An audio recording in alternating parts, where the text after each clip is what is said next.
গতিকে এই আধ্যাত্মিক জ্ঞান সম্পন্ন আপোনালোকে যাতে এই ধৰণৰ চেষ্টা অব্যাহত ৰাখে, ইয়াৰ মাজেদি যাতে আমি উঠি অহা প্ৰজন্মটোক যাতে আধ্যাত্মিক আৰু নৈতিক দিশেৰে আগুৱাই নিব পাৰোঁ।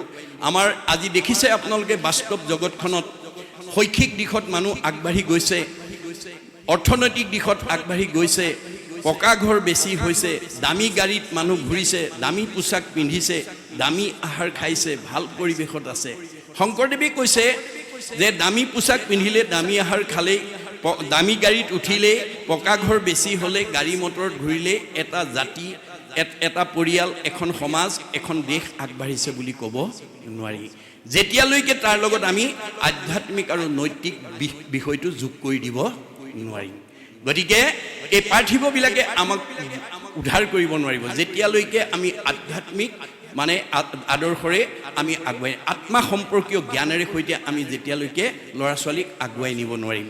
গতিকে সেইকাৰণে আমাৰ এই পৰিৱেশটো ভাগৱতৰ বাদে আনে দিব নোৱাৰে।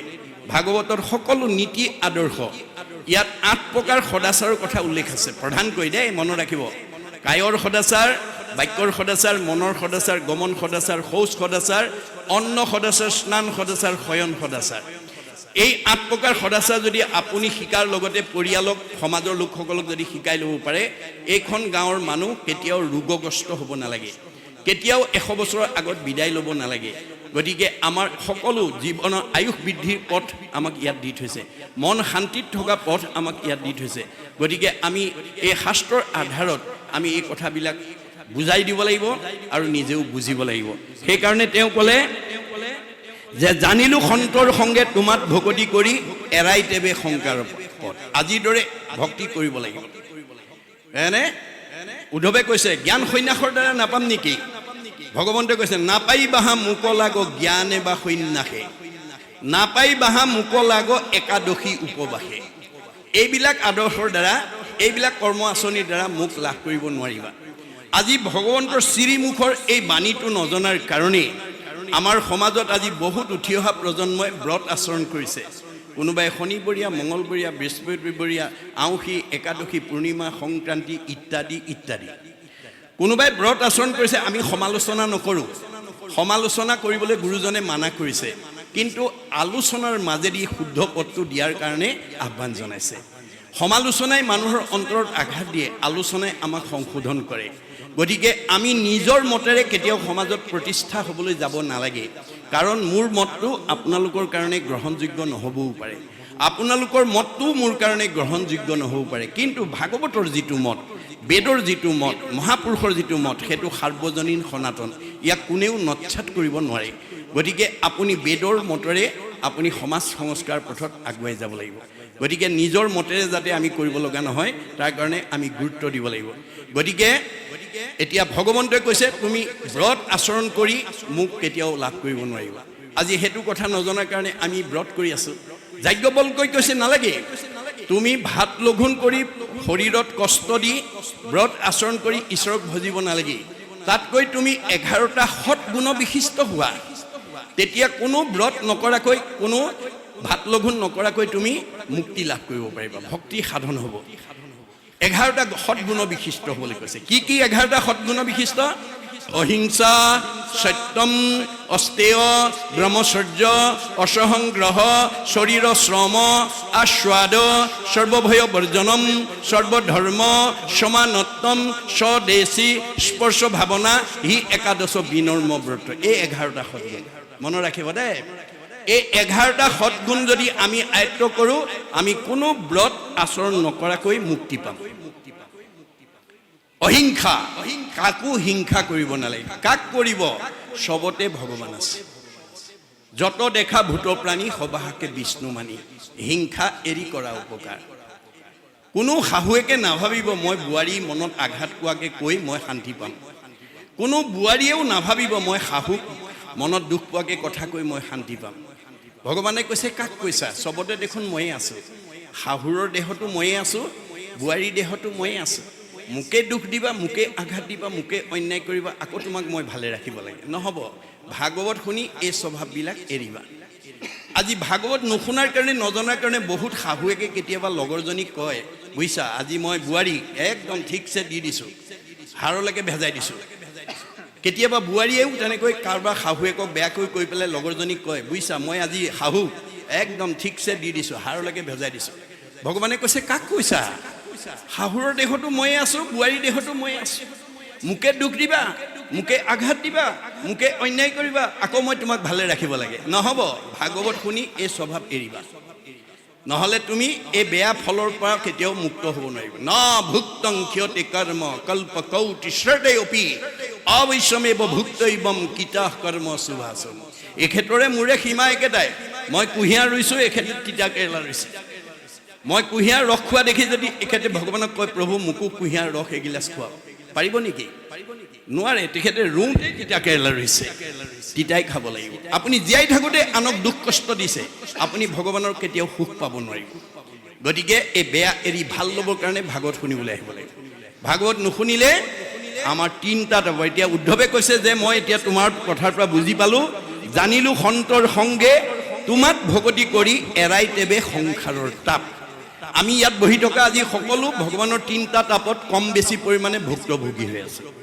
ভগৱানৰ সৃষ্ট তিনিটা তাপ কি কি? আধি ভৌতিক, আধি দৈবিক, আধ্যাত্মিক। আধি ভৌতিক তাপটো কেনেকৈ আহে?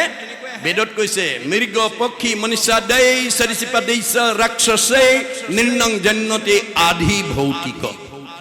যে ভগৱানৰ সৃষ্ট পঞ্চভৌতিক প্ৰাণী, মৃগ পক্ষী সৰীসৃপ প্ৰাণী, সাপ বেং কুঞ্জেলগা ভূত প্ৰেত পিশাচ মানুহ, পঞ্চভৌতিক প্ৰাণীৰ দ্বাৰা এই পঞ্চভৌতিক দেহলৈ যিবোৰ দুখ নামি আহে এইটো কৈছে আধি ভৌতিক তাপ। কেতিয়াবা হঠাৎ কাৰোবাক কুকুৰে কামুৰে, কাৰোবাক মেকুৰীয়ে আঁচুৰে, কাৰোবাক বিচাই ডাকে, কাৰোবাক কুঞ্জেলেকৈ কামুৰে, কাৰোবাক সৰ্পই দংশন কৰে, কাৰোবাক আকৌ মানুহে মানুহক মাৰি আঘাত কৰে। অৰ্থাৎ ভগৱন্তৰ সৃষ্ট পঞ্চভৌতিক প্ৰাণীৰ দ্বাৰা পঞ্চভৌতিক দেহলৈ যিবোৰ দুখ নামি আহে সেইবোৰ দুখক কৈছে আধি ভৌতিক তাপ। আধি দৈবিক তাপটো কেনেকৈ আহে? কোনেও নভবাকৈ হঠাতে আমাৰ জীৱনলৈ যিবোৰ দুখ নামি আহে। ই কেনেকৈ আহে?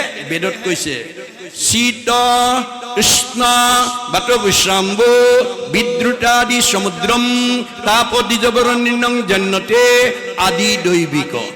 অতিপাত ঠাণ্ডা, অতিপাত গৰম, বতাহ ধুমুহা, বিজুলী ঢেৰেকণি, বানপানী, সমুদ্ৰ, ভূমিকম্প, আকস্মিক দুৰ্ঘটনা, বজ্ৰপাত কোনেও নভবাকৈ হঠাতে আমাৰ জীৱনলৈ আহে। মই অলপ আগতে কৈছোঁ প্ৰাণৰ শিল্পী অসমৰ হিয়াৰ আমঠু জুবিন গাৰ্গে গৈ ছিংগাপুৰত সমুদ্ৰত প্ৰাণটো এৰিব লগা হ'ল। কোনোবাই ভাবিছিলে নেকি? ভবা নাছিল। বাই হুক অৰ বাই ক্ৰুক, যি প্ৰকাৰেই নহওক এৰিব লগা হ'ল। এইটো হৈছে আধি দৈবিক তাপ। আধ্যাত্মিক তাপক দুটা ভাগত বিভক্ত কৰিছে, শাৰীৰিক আৰু মানসিক। আপোনালোকৰ শৰীৰত যদি কাৰোবাৰ বেমাৰ আজাৰ থাকে, আপুনি যিমান ধন ধান টকা পইচা গাড়ী মটৰ নাথাকক কিংবা শৰীৰত বেমাৰ থকা মানুহ কেতিয়াও সুখী হ'ব নোৱাৰে। এইটো আধ্যাত্মিকৰ শাৰীৰিক তাপ। মানসিক তাপ 6 প্ৰকাৰে আহে। ক্ষুধা, তৃষ্ণা, জৰা, মৃত্যু, শোক, মোহ। ভোকত এমুঠি খাব নাপালে কষ্ট পাব, পিয়াহত এগিলাচ পানী খাব নাপালে কষ্ট পাব। জৰা এটা সময়ত কিচকিচিয়া চুলি, ৰিং মাৰিলে শুনে, এমাইললৈকে দেখে, কমনীয় দেহা, টান টান বস্তু চুবাই, যাওঁ বুলিয়ে যায়, খাওঁ বুলিয়ে খায়। কিন্তু কালৰ অতৰ্কিত গতিত কিচকিচিয়া চুলিকেইডাল মৰাপাতৰ দৰে বগা হৈ পৰিব, চকুৰ দৃষ্টিশক্তি কমিব আৰু শ্ৰৱণ শক্তি কমিব, কমনীয় দেহাটো সুতুৰা সুতুৰ পৰিব, টান টান বস্তু চুবোৱা দাঁতকেইটা সুলকি পৰিব, যাওঁ বুলিলে যাওঁ, খাওঁ বুলিলে খোৱা, দেহাৰ মুখৰ আগত জীয়াৰী বোৱাৰী পুতেকে এমুঠি নিদিলে খাবলৈ নোপোৱা হ'ব। সেই সময়ত পূৰ্ব স্মৃতি ৰোমন্থন কৰি এটা সময়ত এনেকৈ আছিলোঁ, এনেকৈ খাইছিলোঁ, এনেকৈ গৈছিলোঁ, আজি এয়া অৱস্থা। এই দুখ যিটো আহে সেইটো মানে আধ্যাত্মিকৰ মানসিক তাপ। আপোনজন মৰিলে দুখ লাগে, মনে ভবা ভাল বস্তু হৰণ ভগন হ'লে দুখ লাগে, আৰু মৃত্যুৰ ভয়ৰ প্ৰতি আমি সকলো ত্ৰস্তমান হৈ থাকোঁ। এই তিনিটা তাপে আমাক প্ৰত্যেককে তাপগ্ৰস্ত হৈ থাকে।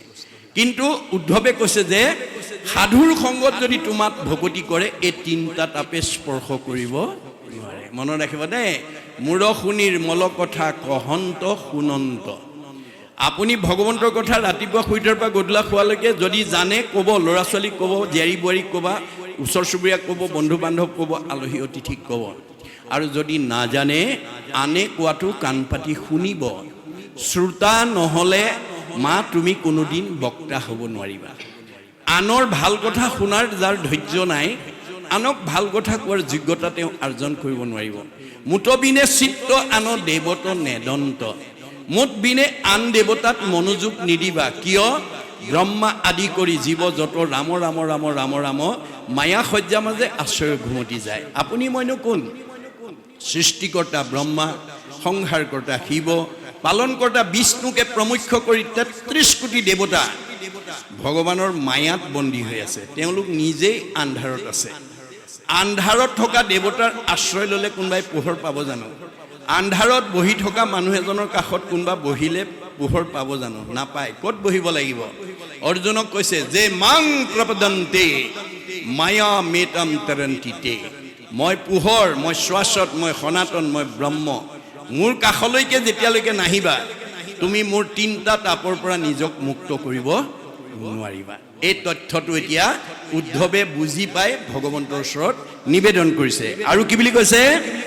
যে তোমাৰো সন্মত ইটো পৰম ভগতি পথ, কেৱলে লোকৰ সাধৈ গতি।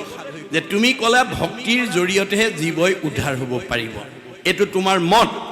কিন্তু বেদে ফুৰে গাই জ্ঞান বিনে গতি নাই, আকে শুনি ভ্ৰমই মূৰমতি। কিন্তু বেদে কৈছে জ্ঞান বিনে গতি নাই, আৰু তুমি কৈছা ভক্তিৰ বিনে গতি নাই। এতিয়া বেদ আৰু তোমাৰ মতৰ মাজত বিভেদ হৈছে আৰু মোৰ ভ্ৰম হৈ গৈছে, কোনটো সঁচা কোনটো মিছা। গতিকে কতো বোলে কৰ্ম কৰা, কতো বোলে পৰিহৰা, মিলৈ আত মনত সংশয়। কোনোবাই কয় তপ জপ যাগ যজ্ঞ কৰিবা, কোনোবাই কয় নকৰিবা। গতিকে মিলৈ আত মনত সংশয়। এতিয়া মনত মোৰ সংশয় হৈছে, তুমি বিনে নাহি আন, তুমি শিৱ সৰ্বজান, বুজাইতো কহিও নিশ্চয়। তুমি যোৱাৰ আগতে মোক এই কথাটো বুজাই দিয়া যে মই আচলতে কোনটো পথেদি যাব লাগিব। সংসাৰ গৰ্তৰ ইটো পৰিল সকলো লোক, তাত দংশিল এক কাল সাপে। আজি আমি পূৰ্ব পুণ্যৰ ফলত এই জন্মত নকটানি গাঁৱত কোনোবাই পকা ঘৰৰ তলত, কোনোবাই গাড়ী মটৰত, কোনোবাই দামী পোছাক, সুন্দৰ পৰিৱেশত থাকি আমি মনতে ভাবোঁ মোতকৈ আৰু সুখী কোনো নাই। কিন্তু ভাগৱতে কৈছে নহয়, তোমালোক ধনী দুখীয়া চব এটা গাঁতত সোমাই আছা। আমাৰ গাঁতটোৰ নাম কি? সংসাৰ গৰ্তে পৰি আছে লোক, মোহতে অন্ধ নেৰাই দুখ সুখ। সংসাৰ নামৰ গাঁতটোত আমি চব সোমাই আছো, ধনী দুখীয়া উচ্চ নীচ। তাতে আকৌ আমাৰ কি হৈছে? মনৰ কামনা পূৰণ হৈছে, খোলা হাঁহি মাৰিছোঁ, আৰু মনৰ কামনা পূৰণ হোৱা নাই, দুখত ভাগি পৰিছোঁ। এই সুখ আৰু দুখ মাজত আমাৰ জীৱনটো গৈ আছে। তাতে আকৌ কি কৰিছে? কাল নামৰ সাপটোৱে দিনে দিনে দংশন কৰি আছে। সূৰ্য উদয় আৰু অস্ত যোৱাৰ লগে লগে আমি এদিন এদিন মৃত্যুৰ ফালে আগবাঢ়ি গৈ আছো। গতিকে তাতে দংশিল এক কাল সাপে, পৰম কৃপাই আবে বাক্য অমৃত গসিঞ্চি, উদ্ধাৰিও জগত বাপে। গতিকে তুমি অমৃতময় কৃষ্ণ কথা কৈ মোক উদ্ধাৰ নকৰিলে আৰু গত্যন্তৰ নাই। মনত ৰাখিবা দেই, ভাগৱতৰ এই কথাটো নজনাৰ কাৰণে আমাৰ সমাজত এতিয়া সদায় জীয়াই থাকিম বুলি ভবা মানুহৰ সংখ্যা বেছি। যিবিলাক মানুহে সদায় জীয়াই থাকিম বুলি ভাবে, সি আনক দুখ কষ্ট দি, আনক অন্যায় কৰি, আনক ঠগ প্ৰবঞ্চনা কৰি, আনৰ সীমা ঠেলি নিজৰ ফালে বঢ়াই লৈ ধনী হোৱাৰ প্ৰয়াস কৰে। মনত ৰাখিব দেই, যিবিলাক মানুহে সদায় জীয়াই থাকিম বুলি ভাবে, সি আনক দুখ কষ্ট দিবলৈ ভয় নকৰে। কিন্তু আনক দুখ কষ্ট দিলে যে তাৰ পাপ হ'ব, তাৰ যে আয়ুস কাটি দিব, সি যে দুখ বেদনাত ভুগিব, সেই কথাটো আজি আমাৰ বহুত মানুহে নাজানে। গতিকে আপুনি কাৰোবাক ঠগি কেতিয়াও ধনী হ'ব নোৱাৰিব যেতিয়ালৈকে ঈশ্বৰে কৃপা নকৰিব। আনক ঠগা মানে ভগৱন্তকে ঠগিছে। গতিকে আনক দুখ দিয়া মানে আপুনি আনৰ দ্বাৰা দুখিত হ'ব লাগিব। If we deceive others, we are also' deceive by others. আপুনি কাৰোবাক যদি ঠগে, আপুনি আনৰ দ্বাৰা ঠগ খাবই লাগিব। কৰ্মফলৰ পৰা কোনেও ৰেহাই নাপায়। কাৰণ আমাৰ লগত ভগৱানে 14জন সাক্ষী, 2জন কেৰেণী বহুৱাই থৈছে। 14 ভুৱনে লোক আছে যত মানে, সবাহাৰে ন্যায় নীতি দেখে বিদ্যমানে। চিত্ৰগুপ্ত নামে দুয়ো লিখক নিৰ্ভয়, সবাহাৰে পাপ পুণ্য তেৰে য কৰয়। গুপুত পাপক গুপ্ত লিখকে লিখয়, দেখা মানে পাপ চিত্ৰ লিখন্ত নিশ্চয়। 14জন সাক্ষীতাৰ থাকৈ লগত, ভান্দিবে নোৱাৰে পাপ পুণ্য আছে যত। ৰাতিপুৱা শুই উঠাৰ পৰা গধূলা খোৱালৈকে, জন্মৰ পৰা আজি তাৰিখলৈকে আপুনি কিমান ভাল কাম কৰি পুণ্য অৰ্জন কৰিছে, আৰু কিমান বেয়া কাম কৰি পাপ অৰ্জন কৰিছে চিত্ৰগুপ্ত নামৰ কেৰণী দুজনে লিখি যাব চিত্ৰই দেখা পাপ লিখিব গুপ্তই নেদেখা পাপ লিখিব এতিয়া আপোনালোকে সবে মোৰ ফালে চাই আছে মই ভাবিছো ঠিকই চাই আছে কিন্তু কোনোবাই হয়তো মোৰ ফালে চাই আছে মনে মনে আকৌ ঘৰত এই থৈ অহা ব্যৱসায়টোৰ কথা ভাবি আছে ল'ৰা ছোৱালীৰ কথা ভাবি আছে কালিলৈ কি কৰিব কিবা এটা ভাবি আছে এতিয়া গুপুত কেৰেণীয়ে লগে লগে নম্বৰ কাটি দিব দেই যাদৱ মাধৱ কল্পনা মাধৱী ভাগৱত পাঠত থকাও হয় পাঠকৰ মুখলৈ চাই থকাও হয় কিন্তু এওঁলোকে এইখিনি বিষয়ৰ কথা ভাবিছে লগে লগে নম্বৰ কাটি দিব আমি আজি ইয়ালৈ অহা মানে 100% নম্বৰ সবেই পাব লাগিছিল কিন্তু সবেই নাপায় কিয় আমাৰ সবৰে মনটো একেদৰে ৰখা নাই অৰ্জুনক কৈছে তুমি জীৱনৰ যিটো মুহূৰ্তত যিটো সন্ধিক্ষণত মোৰ মংগলময় কথা শ্ৰদ্ধাৰে শুনিবা তুমি দুগুণ পাপৰ পৰা নিজক মুক্ত কৰিব পাৰিবা যদি অনিচ্ছাকৃত অশ্ৰদ্ধাই শুনা এগুণ পাপৰ পৰাহে তুমি নিজক মুক্ত কৰিব পাৰিবা অপৰম মংগল নাম যিপুন শ্ৰদ্ধাই শুনৈ হৰৈ পাপ তাহাৰ দুগুণ অনিচ্ছাত এক গুণ শ্ৰদ্ধাত দুগুণ নাম এই মতে বুজিবা অৰ্জুনক বেছ কৰি লৈছে আমাক কৈ আছে আমি ইয়ালৈ অহা মানে 100% পুণ্য পাব লাগে কিন্তু সবেই নাপায় কাৰণ কাৰোবাৰ মনটো অন্য মনস্ক হৈ আছে আৰু সেই কথাৰ তথ্য দিব কোনে 14 জন সাক্ষী 2 জন কেৰেণীয়ে আমাৰ লগত 14 জন সাক্ষী দেৱতা সাক্ষী ৰূপে বহুৱাই থৈছে চকুৰ লগত সূৰ্য দেৱতা কাণৰ লগত দগদিকপাল নাকৰ লগত অশ্বিনী কুমাৰ মুখৰ লগত অগ্নি দেৱতা জিভাৰ লগত বৰুণ দেৱতা ছালৰ লগত বায়ু দেৱতা হাতৰ লগত ইন্দ্ৰ দেৱতা ভৰিৰ লগত বিষ্ণু দেৱতা আমাৰ ভৰিত বিষ্ণু আছে সেইকাৰণে আমি ভৰিত সেৱা কৰোঁ গুজ্জৰ লগত মিত্ৰ দেৱতা লিংগৰ লগত প্ৰজাপতি বুদ্ধিৰ লগত ব্ৰহ্মা চিত্ৰৰ লগত বাসুদেৱ মনৰ লগত চন্দ্ৰ অহংকাৰৰ লগত ৰুদ্ৰ এই 14 জন দেৱতা সাক্ষী আৰু 2 জন কেৰেণীয়ে চিত্ৰ আৰু গুপ্তই আমাৰ প্ৰতিদিনৰ কাৰ্যসূচী প্ৰতিবেদন লিখি গৈছে আৰু সেইখন আমি যাবৰ দিনা লৈ যাব লাগিব কেনেকৈ আপুনি যিমান পকা ঘৰ বনালে যিমান গাড়ী মটৰ কিনিলে যিমান সম্পত্তি কিনিলে যিমান ইষ্টমিত্ৰ কুটুম্ব আছিল সব ইয়াক এই থৈ যাব পুত্ৰ ভাৰ্যা ঐশ্বৰ্য থাকিব ঐতে পৰি পাপ পুণ্য দুই যাব লগত সত্তৰি এই দুটা কিন্তু লগত নিবই লাগিব পাপ আৰু পুণ্য ই তলফালে লাগি যায় দেই গতিকে 14 জন সাক্ষী 2 জন কেৰেণীয়ে আমাৰ এই 24 তত্ত্বৰ দৃশ্যমান দেহটো যিদিনাখন ইয়াৰ পৰা আত্মা ওলাই যাব কাষ্ঠ যেন থাকিবেক মাটিত পৰিয়া আমি কাঠ পৰা দি পৰি থাকিম এতিয়া আমাৰ এই 24 তত্ত্ব দেহৰ পৰা 16 তত্ত্বৰ এটা নেদেখা দেহ ওলাই যাব যাক কৈছে সূক্ষ্ম দেহ বা লিংগ দেহ ইংৰাজীত কৈছে ডিজায়াৰ বডি বাসনা কঢ়িয়াই নিয়া দেহ এটো আনচিন ইয়াক চকুৰে দেখা নাপায় চকুৰে নেদেখা 16 তত্ত্বৰ লিংগ দেহৰ লগত 14 জন সাক্ষী 2 জন কেৰেণীয়ে আপুনি জন্মৰ পৰা মৃত্যুলৈকে কিমান ভাল কাম কৰি পুণ্য কিমান পালে আৰু কিমান বেয়া কাম কৰি পাপ অৰ্জন কৰিলে তাৰ প্ৰতিবেদনৰ ফাইলটো নি পেলাই যমৰজাৰ টেবুলত ফাইল আপ কৰি দিব লগে লগে যমৰজাই ফাইল খুলি জমা খৰচ উলিয়াব জমা মানে পুণ্য খৰচ মানে পাপ যদি পুণ্যৰ টোপোলা বেছি হয় আপগ্ৰেড যদি পাপৰ টোপোলা বেছি হয় ডিগ্ৰেড এই চকৰিটোকে ঘূৰাই আছে দেই চক্ৰবত পৰিৱৰ্তনতে দুখানিছ সুখানিছ সেইকাৰণে মই কাৰোবাক ঠগি পেলাই মই অন্যায় কৰিছোঁ বুলি ভাবিলে ভুল হ'ব আপুনি কাক ঠগিব তুমি মোক ভাণ্ডা তোমাক মই ভাণ্ডু 14 সাক্ষীক ভাণ্ডিবা কোনো উপায় মাধৱদেৱে লিখি থৈছে ঘোষাত যে আমাৰ লগত যি 14 জন ৰাখিছে আমি তেওঁলোকক ঠগিব নোৱাৰোঁ সেইকাৰণে আমি আনক ঠগা আনক দুখ দিয়া প্ৰচেষ্টা কৰিব নালাগে কৰিব পাৰিব আপোনাৰ পাপ হ'ব আৰু পাপ হোৱাৰ লগে লগে আপোনাৰ জীৱনলৈ দুখ দুৰ্গতি নিজে নামি আহিব আৰু আয়ুস কাটি দিব আপোনাৰ নিজৰ সুখৰ কাৰণে আনক যাতে দুখ দিব লগা নহয় নিজৰ পৰিয়ালটোৰ সুখৰ কাৰণে কাষৰ পৰিয়ালটোক যাতে দুখ দিব লগা নহয় নিজৰ সমাজখনৰ উন্নতিৰ কাৰণে আন এখন সমাজক যাতে আমি দুখ দিব লগা নহয় ডক্টৰ সৰ্বপল্লী ৰাধাকৃষ্ণনে এটা মন্তব্য কৰি থৈ গৈছে কি বুলি we need not cut down the tree to gather the fruits এজোপা গছৰ ফলখিনি পাবৰ কাৰণে গছজোপাৰ গুৰিটো কাটিব নালাগে In order to perfect human society, it is not necessary for us to destroy the family or the nation.